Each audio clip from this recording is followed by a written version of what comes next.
Hello guys, selamat petang. Dr. Sashi daripada KL Sky Clinic. Dan seperti mana kita tahu, topik kita hari ini adalah mengenai hormon.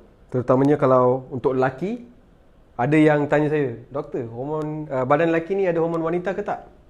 Okey, ni jawapannya. Memang ada hormon lelaki dalam badan wanita pun ada.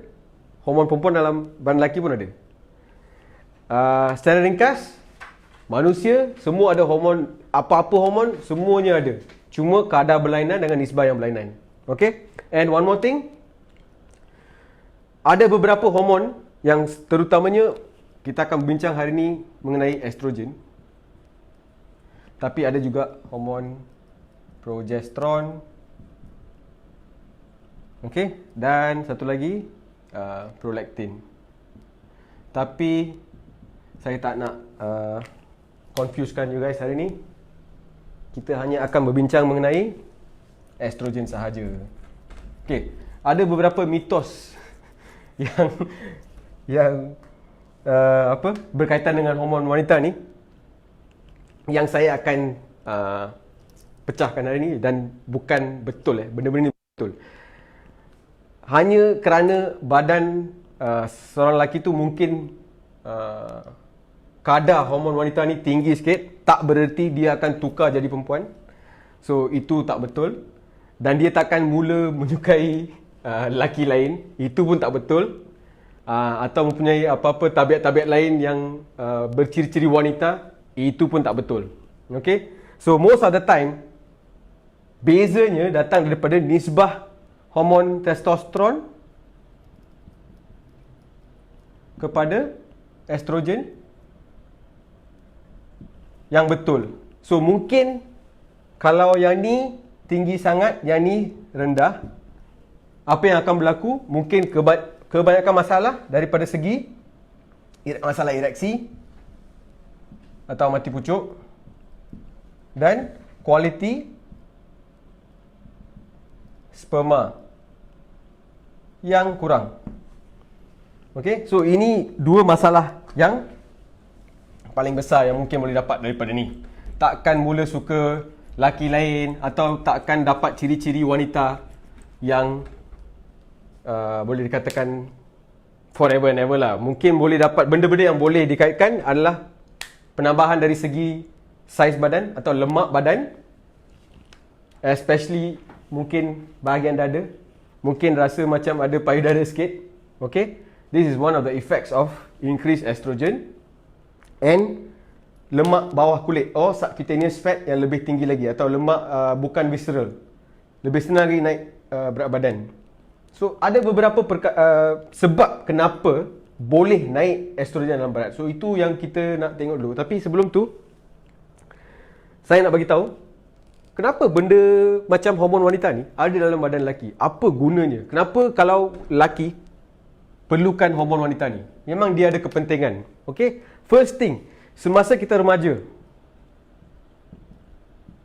penting untuk sexual development yang awal. Okay? Dan biasanya reseptor-reseptor ni terdapat di otak, zakar dan juga testis. Dan kalau kita tengok studies ni menunjukkan di mana di dalam bahagian otak, zakar dan testis ni terdapat kumpulan hormon wanita ni yang paling tinggi. Di sekeliling urat saraf, atau dalam bahasa Inggeris dia panggil nerve tissue. So saintis dapat tahu bahawa kandungan estrogen atau hormon wanita ni dalam badan lelaki sebenarnya untuk protect atau menjaga kita punya urat, bukan bahagian zakar dan testis sahaja, tapi di otak juga. So dia memang penting. Okay? Memang hormon estrogen dalam badan lelaki ni sangat penting untuk menjaga kita punya bahagian otak, urat saraf, bahagian zakar dan juga testis. Lebih-lebih lagi masa remaja baru kita nak balik. So this is the time for protection. Okay. Selepas dalam lebih kurang lingkungan umur 18 hingga 25 tahun, most of this estrogen, reseptor estrogen ni akan lebih tinggi di bahagian otak berbanding dengan zakar dan testis. Pengurangan bahagian hormon wanita dalam bahagian testis ni berkaitan terus dengan sperma yang akan dihasilkan, lebih berkualiti. So this is the time, sini dia akan kurang, sini pun dia akan kurang, dia akan lebih kepada bahagian otak. So this is the perkembangan yang akan berlaku at 18, around 18 to 25 time, di mana masa ini juga penurunan lagi satu hormon yang dipanggil sebagai growth hormone berlaku. So lepas pengurangan growth hormone ni, perkembangan badan atau nak tambah otot tinggi dan sebagainya tak akan berlaku juga. Okay? So diorang tengah discuss lagi lah, saintis, tengok apa dia punya link dengan growth hormone. So this is something yang masih tengah diorang research lagi. Okay, the next thing, apa yang saya kata mengenai nisbah tadi. So kalau kita tengokkan, memang ada kebaikannya hormon wanita ni. Okay, so nisbah dia estro, yang ni selalunya kena tinggi, yang ni kena rendah. Dan dalam badan lelaki, mana dapatnya testosteron, estrogen?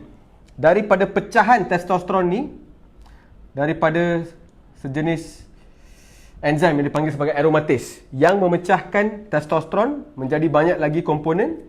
Satu daripada komponennya dari estrogen. So memang kita tahu daripada ni, memang badan lelaki memerlukan estrogen, tapi dalam nisbah yang lebih rendah berbanding dengan testosteron, sorry.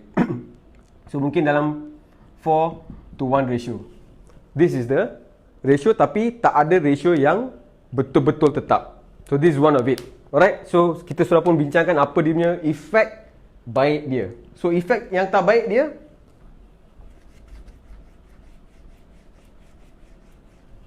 dari segi berat badan. Okey, naik. Lemak bahagian dada. Ada jugalah beberapa ciri. Saya bukan nak buat benda-benda nak berkata jahat lah, tapi ini mungkin bukan ciri-ciri wanita, tapi yang marah cepat marah. Okay, confused, tidak fokus, tiada confident. Ini bukan ciri-ciri wanita. Saya cuma nak beritahu, ini disebabkan kalau katakanlah dalam badan wanita ada hormon lelaki yang lebih tinggi, ini juga dia punya masalah. So ini disebabkan oleh ketidakseimbangan hormon. Bukan saya nak kata ini ciri-ciri wanita atau ciri-ciri lelaki. So this is the imbalance. Ini yang akan berlaku kalau ketidakseimbangan berlaku.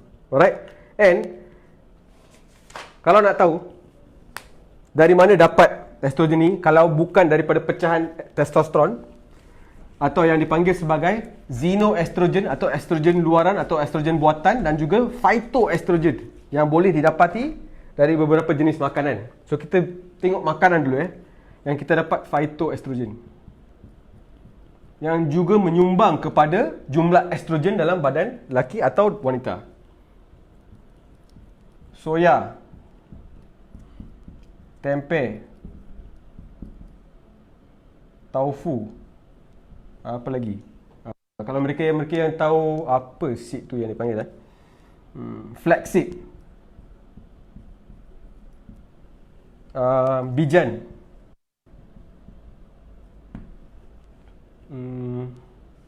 yang orang makan hummus tu, kacang kuda.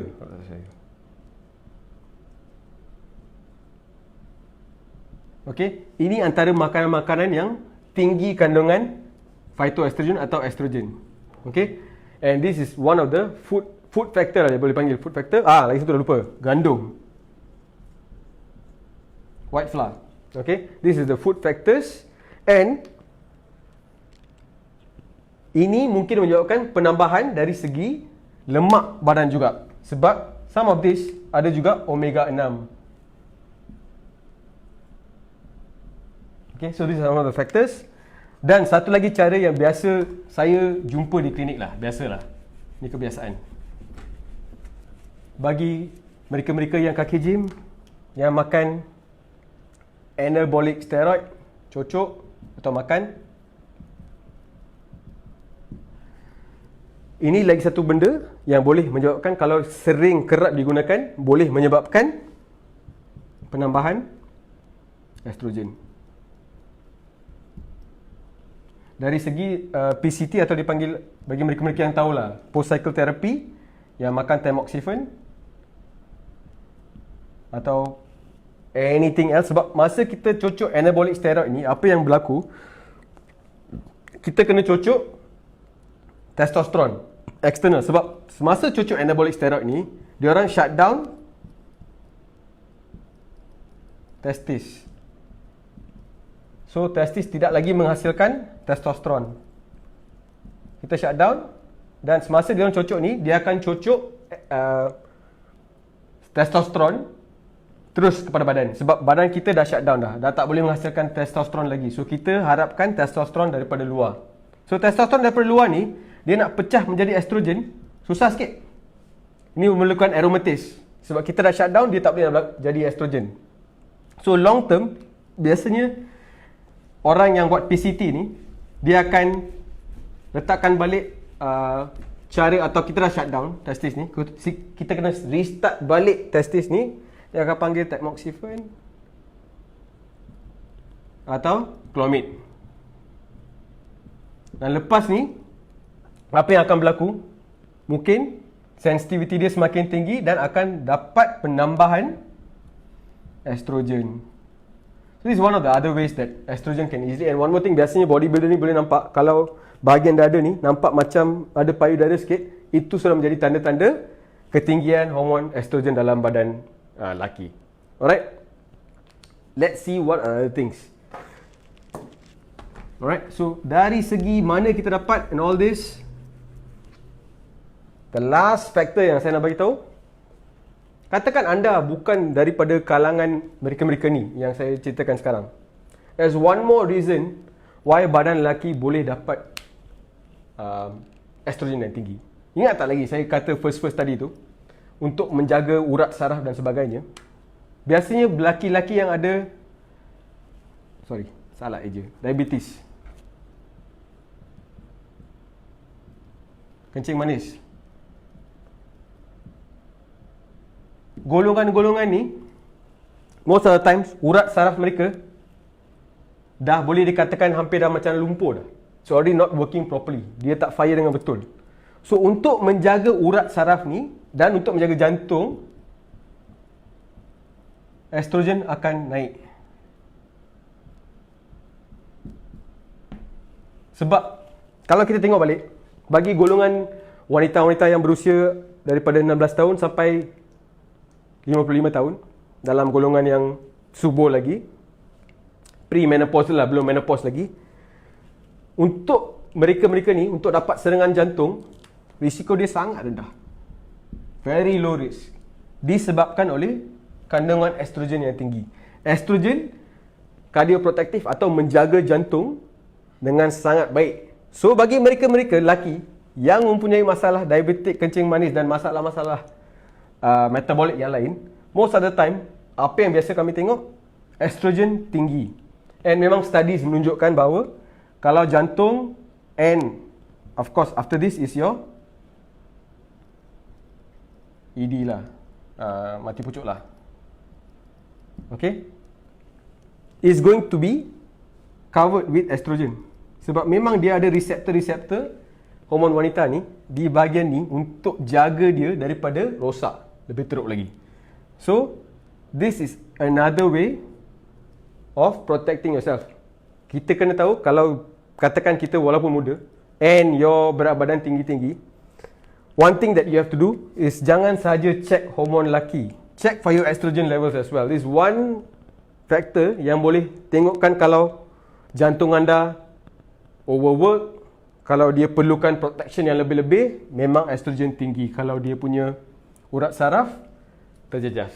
So this is one of the way to see if your badan is in problem already. Urat saraf you dah problem, your estrogen naik. So, seperti yang kita pernah terangkan dulu, mati pucuk ni bukannya satu masalah yang boleh diselesaikan dengan Viagra sahaja. Itu untuk salur darah sahaja. Katakan masalah dari segi urat saraf. So this is one of the way. Alright, so this is a very short video. Harap-harap you guys bermanfaat daripada video ni. Alright, see you all soon next week. Ciao.